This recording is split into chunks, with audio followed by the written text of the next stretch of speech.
any questions regarding the minutes of April 1st? Seeing none, all in favor of the minutes as presented? Passed unanimously. In your packages or on your laptop, you will find and on your desk a copy of the visions and values. Everybody had time to review those before the meeting. There were no declarations of financial interest expressed. Moving on to the next item, G, delegations. We have no delegations. Moving on to the next item, item D, directors. Okay, Protective Services Director report for April 1st. SAO. Invite Director McNabb to deliver his report, hit any highlights he feels should be hit. Sure. Thank you, Councillor Kubret, SAO. So I am open to answering any questions, but just highlights. It was a busy month for volunteers. We did respond to 36 calls, which is above average for ambulance, a bit below average for fire. We've been really busy with training. There's a lot on the go. 1001 courses in full swing, so that's our professional firefighter training program. And we're moving to do more of it in-house this time around, so we're doing a lot of work around sure we have training props that meet the code requirements and working with College of the Rockies on building some internal training capacity. So that's really exciting. We just did some wildland urban interface response training up in Yellowknife as part of a bigger workshop, which was great. We had 4 of our members attend the cross training, but we'll also be doing a lot of cross training in-house in partnership with Parks Canada and ECC, and both of those organizations have committed to providing fire crews and doing some of that work with us as part of the live fire exercise. So on the next page, I spoke to some of our plans around our annual live fire exercises for prescribed burning around the community. I noted broadly some of the locations that we're looking at. They're mostly green spaces in and around the community that have a lot of vegetation growth and are high hazard. A couple of them that we've identified, we've had grass fires in the past in those locations, so it'll be great to just do some hazard reduction as well as do that cross training piece. I'm also reaching out to contractors in the community to see if they're willing to come and do some mock response, provide water supply, make sure all of our equipment works, and do some more cross training, make sure that we all know how we're going to play in the sandbox if we were to come to a bigger incident. So we're really excited about doing that. That's a bit of a change from past prescribed burns. We're continuing to work with ECC on FireSmart programming. ECC has done a lot of work around rolling out the FireSmart NWT program, and we're well on our way. We have 7 trained FireSmart assessors, and we also have 2 local FireSmart representatives trained within our fire department.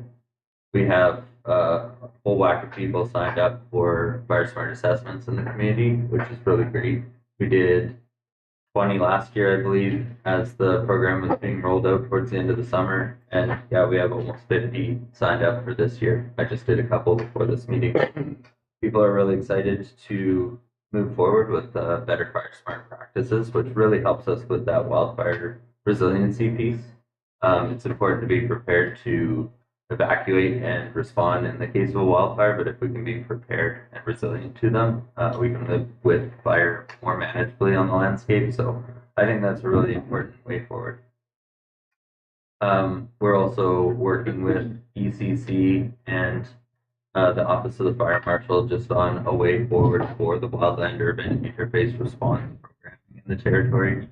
We saw in 2023 there are huge gaps, and so the Fire Chiefs Association, which I'm now vice president of, is working collaboratively to try and come up with a plan, some sort of mutual aid agreement between communities and some pooling of resources to better respond in the territory more effectively to wildland urban interface scenarios. So I'll be bringing that forward as I get more information. Lands and development, very busy at this time of year, primarily with permitting. and working through development permits. We're still getting some business licenses trickling in.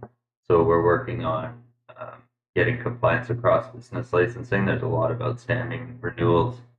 So we'll continue to work with folks on that. And then people are starting to build in springtime. So just making sure that people are compliant with getting development permits and then processing those permits. So there's a lot of work there. Bylaw enforcement is very busy actively, a lot of traffic and animal control stuff, folks letting their dogs out and to go fast because there's no snow on the ground. So just working on making sure that folks are out there playing safe. And then dirt bike and ATV enforcement. We have a ton of unregistered, uninsured motorists with no driver's license behaving quite poorly on streets, especially in neighborhoods that have a lot of children throughout the community. So just trying to work with parents on that is always a challenge, but we're continuing to do what we can. A lot of it's occurring after 5, always challenging.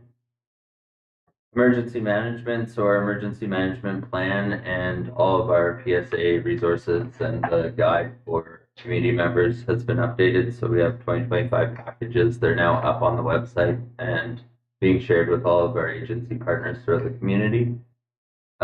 We'll be having a meeting. I just got a message back that we have access to the seniors room for the 15th. So I'm going to start pushing out messaging and working with the team around that date to do a public engagement piece around emergency management so people can come speak to me and other members of the town staff directly.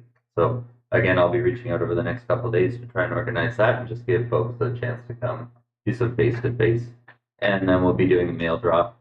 I just did an emergency notification system test out, so hopefully folks are registered. We had 1,200 test messages go out successfully through the system, so pretty good uptake there. About half the community population, so really good.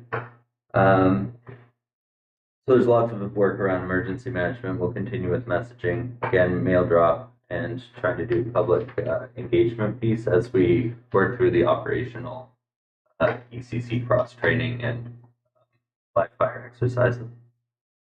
In the occupational health and safety world, I just completed some initial orientation training with all staff or all staff that were available. So a lot of the organization was captured in this training, and it was just general refresher for some and onboarding for others around how our program works, where you can find resources, how our online forms work, submitting forms, hazard assessments, safety reporting, equipment inspections, all that sort of stuff. So that was really effective. I changed the back end of the program a little bit, so all the directors and SAO are getting a daily brief on all submissions so that we can just see an overview, make sure that folks are doing their equipment checks, they are submitting hazard assessments, they're reporting safety concerns, and that we're getting that information daily. So that's been pretty good. I'm really happy with the outcome so far, and uptake's been really good from town staff, so I'm glad to see that. And then I just gave a quick update on where I'm at early stages with capital projects this year. So that is high level for me. Thank you, Director McNabb. Any questions? Mayor Ferguson. Yeah, perfect, thanks. I just wanted to go back to your live fire exercises. I really like hearing that you're going to be collaborating with the local business contractors to see what assets they have so you guys can coordinate. That's really good, right? Because it's here, they're there.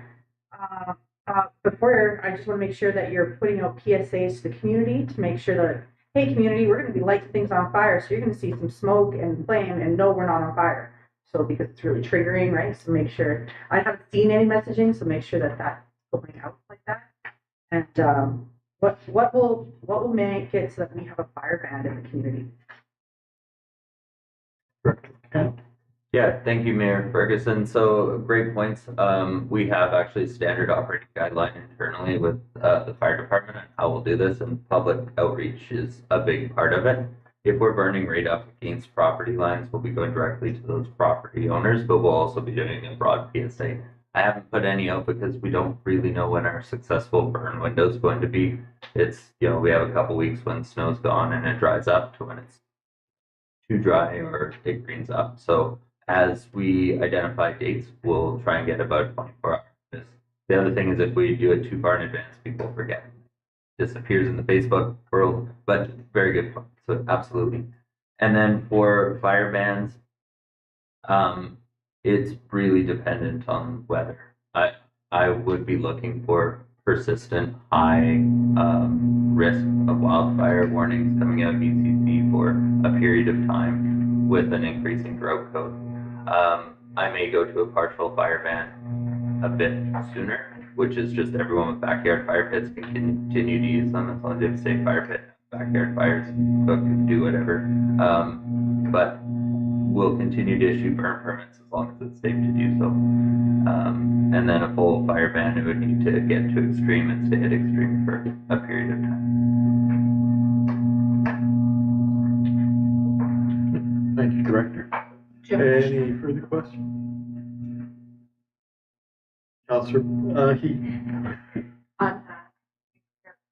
Congratulations to Nick for GIS. I think that's a huge benefit to the town, like current maps and ability to make those on the day.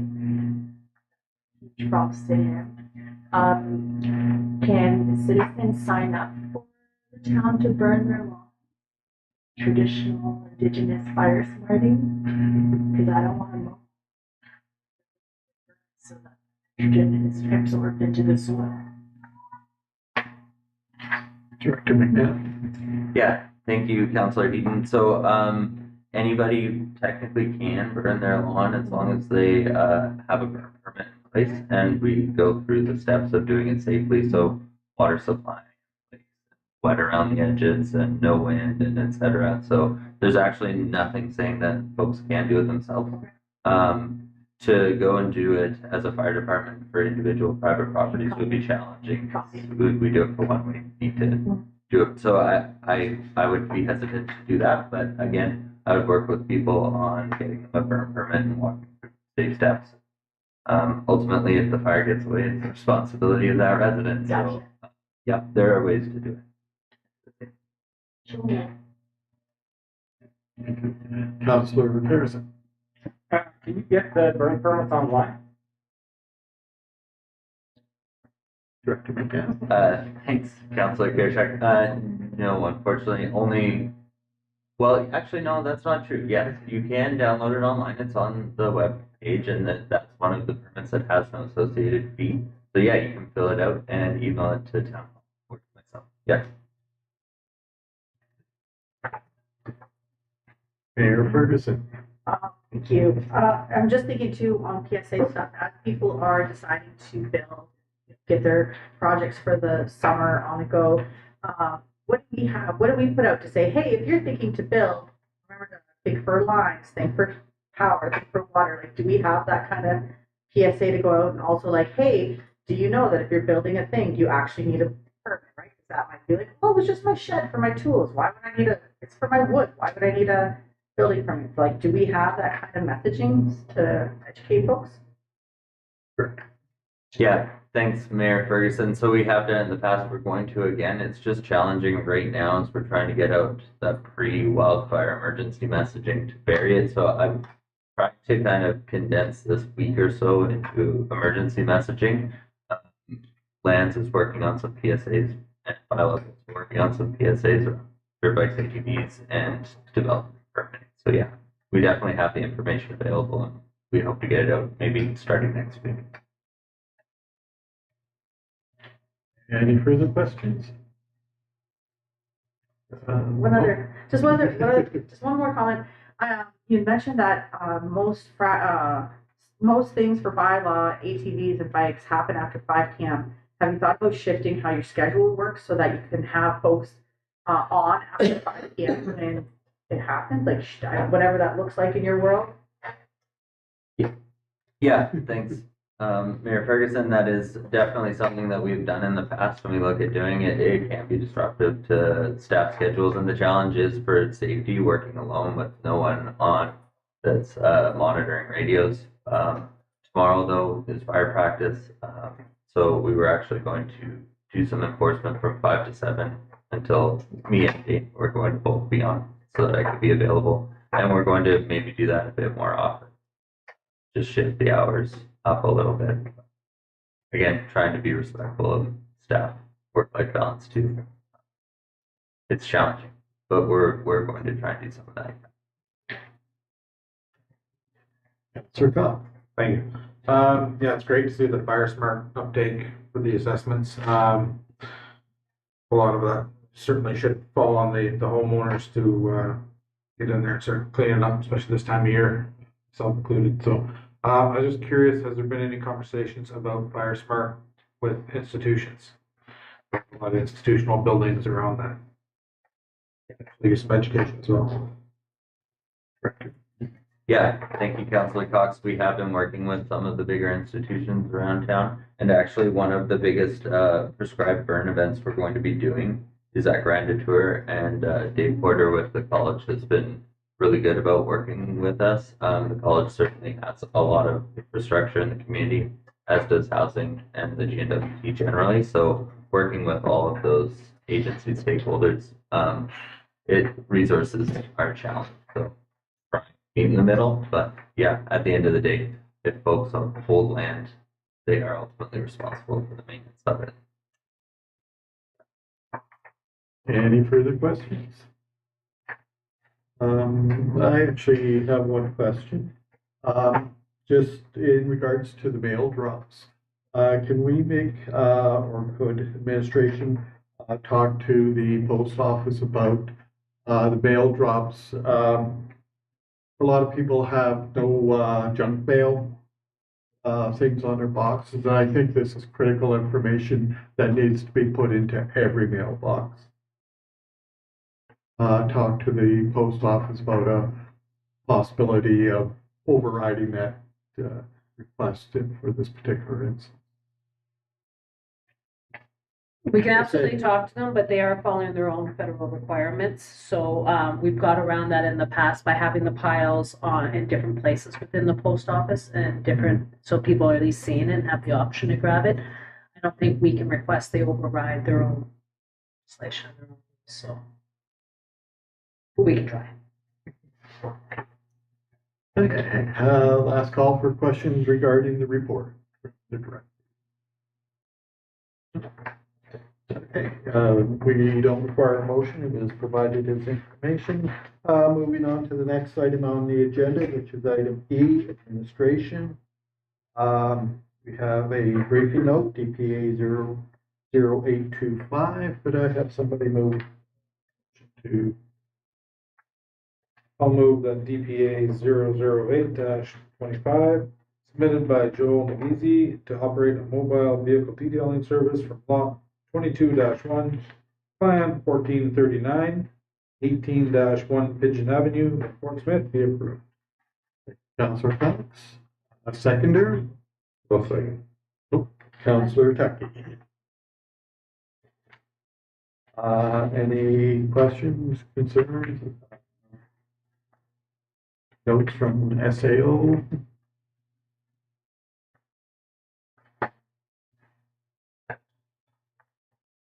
Being none, all in favor of the motion to accept the DPA 008-25?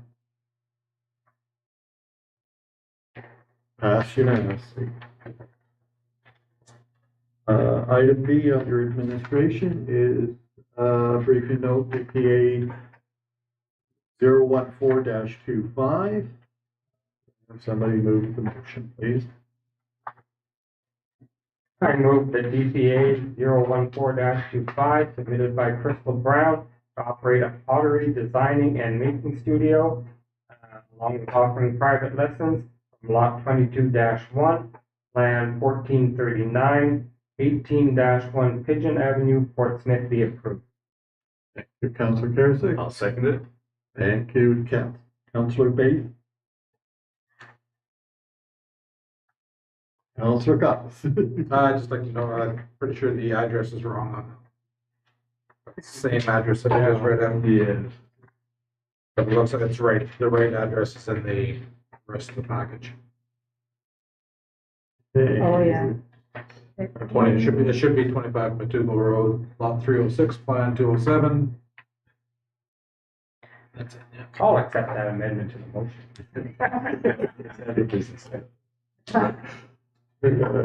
I thought you could get your car detailed, while you know, you throw a pot. Okay, so you in agreement with the amendment to the, thank you. Mayor Ferguson. I just had a question. Is this? That's No, oh. This is a classroom that this person's putting in, like a studio classroom, and it looks like they're putting a big upgraded panel for the kiln. I just want to make sure that this is,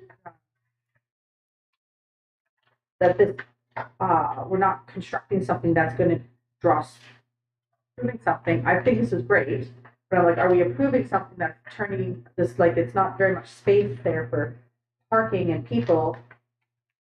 Like, how big of a classroom, how many people will be attending with if a session's on? And like, that's one of my concerns. And then the kiln is another concern. Like, if you're having a, not that you can't, like, water's and it's done properly electrically, of course, but like, that's a very high temperature type thing in a small residential area. What is the risk of that?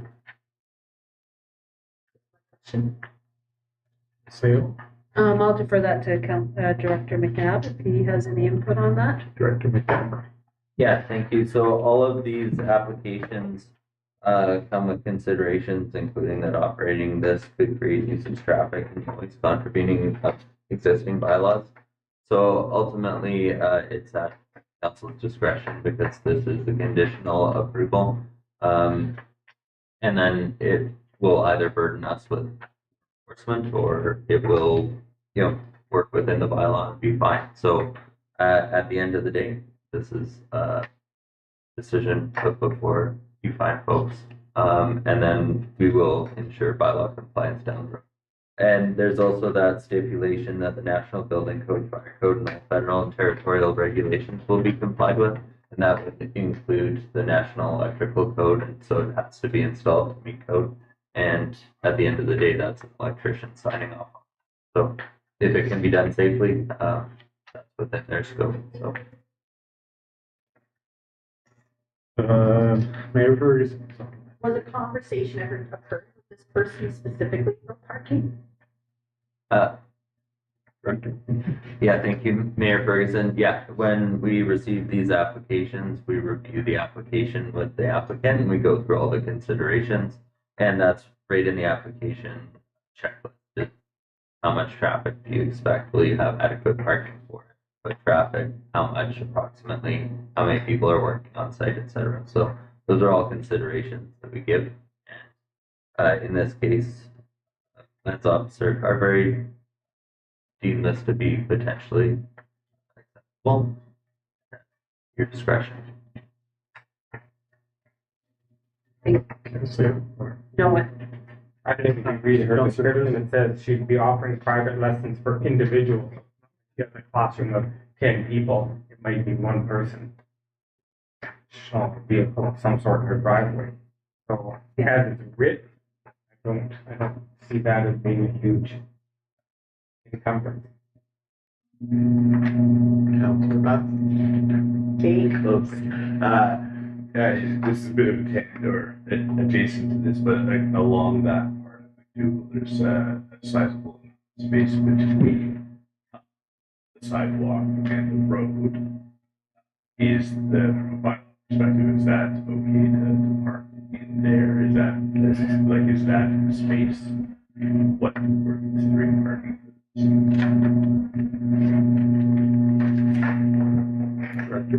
Thank you, Councillor Bates. It's not terribly clear in our existing bylaws, and that would be something that needs to be addressed and considered. As of right now, there's no clear enforcement against that, but it's not a designated park. Thank you. Any further questions? Mr. Tuckey. So if we approve this motion, is there a timeline for these upgrades all to be done? Or is it something that's gonna could sit for months? Yeah, thank you, Councillor Tucky. So as this is an application under the zoning bylaw for development permit, it actually has a window of time, 12 months to start the work and 24 months to complete it. But it's not a development permit to actually do the installation of the electrical, but rather start running the business. So, I mean, it may be the business doesn't need this kiln to begin operations, and we've never really applied that life limit to a home occupation like we would say building a house. You have to start building and show progress. That's not as clear, but technically, yes, under the zoning bylaw, 12 months to start. Any further questions regarding the motion? Seeing none, all in favor of the motion for DPA 014? Favor, pass unanimous. Next item C, briefing note DPA 032, variance request. I have a motion to move. I'll move that development permit, application DPA 032-24 submitted by Carl Rapp be denied as it's in direct we haven't even talked about it? It's the motion, same as the motion if you were approving it, right? Okay. You can always change All it. right, so be denied as it is in direct contravention of the town zoning bylaw community plan. Thank you, Mayor Ferguson, seconded by Councillor Parasite. So if we vote in favor of it, it's denied. Correct. Thank you. If someone This can is, that's why I was like, Mayor Ferguson. thanks. So I am actually not opposed to this being done. And I'm looking at it through their, that's why when I read, I was like, what, we're denying that? We haven't even talked about it yet. I just was looking at it through this and it seemed very reasonable for them to ask, although I know we're setting it up for others, but it's always per case by case scenario. So it's not like a whole bunch of people are gonna go and build a garage in front of their house. It looks as though something changed, which was NTPC's line, not they changed, something happened to them that made them change what they had to do. So I think that's I don't know, is it an unnecessary step to deny them? It's like NTPC then to have to move all of their lines? Are we causing some, I don't know, unnecessary hardship for this particular property owner? I want your feedback. Thank you, Mayor. Director McMahon. Yeah, thank you, Mayor Ferguson. So we're providing feedback based on the bylaw. Of course, again, this group gets to make a decision on what recommendation they make and how they approve it. There have been many instances where NTPC has installed power lines in places where it impeded construction and then folks had to move services. Councillor Bates would be an example. So it's not an insurmountable challenge, and it comes down to plan development. So there are some options to accommodate that could happen without approving this variance. I'm not saying that this council should or should not. This is just our recommendation based on the fact that it will set a precedent and make it challenging to change in the future. We did just enforce upon somebody that built an accessory building. So again, this is the way the zoning bylaws work. Ultimately, put this variance request for council. Councillor Cobb. Thank you. Yeah, I took a drive last night and kind of looked at that whole neighborhood. Yeah, it's vast majority of properties out there have their buildings lengthwise a lot, so that there is room for garages and stuff to the side. So I think that in theory could have been an option. Same as like you said, there's options to run power underground. I could run power underground at my place because I could run power to where I need it. So I just stretched it and went underground. Or you could put a 200 amp service in the garage and then feed the house with the garage. So I think there are other options there, other alternatives, and I think we've seen it before with other variances where a failure to plan doesn't necessarily mean a ability to do whatever we want. So I guess my question is, and as it stands right now, the bylaw says no accessory buildings in the front, and there is a reason for that. So unless we see that that's not a valid bylaw and we see it changing in the near future, then it makes sense to deny this. Counselor, We had our power going over our garage, but it was deemed not to be safe, so we had to pay for a power pole ourselves so they could run it this way and side our garage. So there's different options. Mayor Ferguson. Why do we not have accessory structures in the front of a home? Like, why don't we build garages in front of the home? Why do we do it that way? Is there like a safety reason? Councilor Director McCann. I would imagine that there are a few reasons for urban planning, but one of them is largely just aesthetics, that you don't have mechanical work and the vehicle that you got dragged in front of your shop or whatever in front of your, that the accessory building's not blocking the residence. I would imagine that's one of the primary reasons that was identified didn't exist in there. I think I would imagine, sorry, Councilor Tuppy. I would imagine that there's a garage in front of a house, there's potential for development, but honestly, you have spare tires leaning against the garage, you have a boat next to the garage, yeah. Can I just ask a question of my council and director's memory?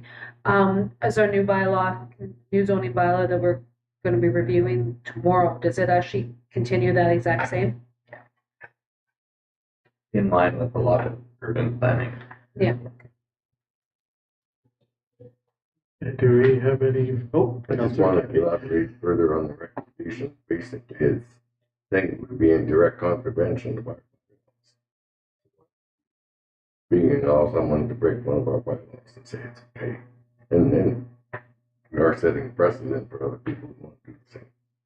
Should they have the same problem?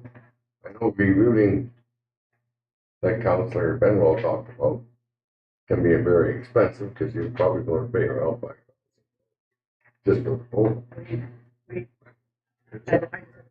I was trying to be nice. I used to work with Director McCann. Yeah, sorry. So I guess just to clarify that recommendation a little bit, it is within council's power to deviate from the bylaw on a variance. But again, it's with the intention that it either avoids undue hardship and that it does not detract from the general character of the neighborhood. So, variances outside the bylaw, that's what a variance is for. It can be done, but again, those considerations. Okay, thank you. Any further questions regarding the motion on the floor? Seeing none, all in favor of the motion as presented? You're denying it. Yeah, this is, you have to deny it. so And Councilor Carson? Yeah. Oh, okay. All, yeah, okay, motion passed unanimously. Okay, moving on our agenda. F, other business, nothing noted. Item G, excusing of council. A motion to excuse our deputy mayor. I'll move that Deputy Mayor Keeger be excused from Protective Services Standing Committee meeting on May 6, 2025. Seconded. Or, I'll say. okay. All in favor? Thank you. All right, item H, date of next meeting. Next Protective Services Standing Committee meeting will be on June 3rd, 2025. And final item on the agenda is adjournment. Move that the meeting be adjourned at 7:12. Also. Seconded by Councilor Cox, all in favor? It's unanimous.